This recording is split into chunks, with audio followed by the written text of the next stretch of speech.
Hello guys, gusto mo ba malaman kung nasaan ang mother file ng inyong sasakyan? Base sa unang apat na numero ng inyong MB file na hawak mo, malalaman na po natin kung nasaan ang eksaktong address. Kung ang MB file number ng inyong sasakyan ay 0492, ang mother file niya ay nailipat na po sa distrito ng LTO ng Taal, sa barangay Carchuche, Taal, Batangas. Ito po ang contact number nila kung sakaling mayroon po kayo mga katanungan. 0991-3830-170. Mayroon pa po. Telephone number po ito. 043-740-4039. Para naman po sa 0489, ang mother file niya ay nailipat din po sa tanggapan ng distrito ng LTO sa Antipolo, sa 165 Provincial Road, Barangay de La Paz, Antipolo City, Rizal. Ito po ang contact number nila, 0945-2261-769. Mayroon pa po. Telephone number po ito, 02-529-4665. Kung ang MB file number mo naman ay 0454, ang mother file niya ay matatagpuan po sa Morong District Office, LTO Complex, Manila S Road, T.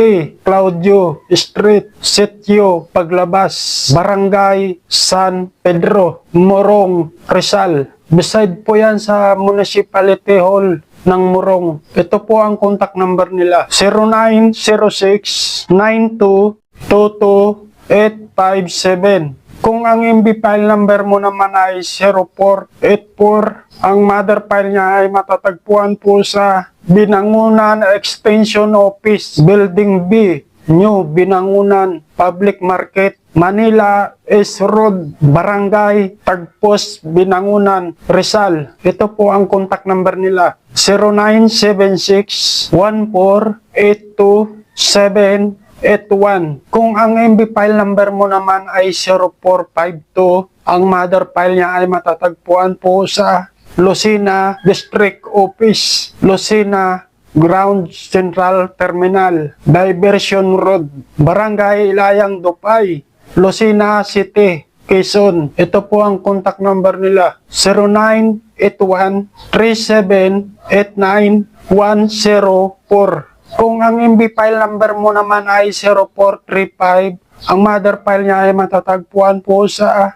General Trias District Office, along the General Trias Tansa Bypass Road, Barangay San Juan 2, General Trias, Cavite. Ito po ang contact number nila, 046-875-1164. Okay guys, kung meron po kayong mga katanungan na hindi ko po nabanggit, mag-iwan na lang po ng message para alam din po ng ibang manonood. Hanggang sa muli, bye-bye!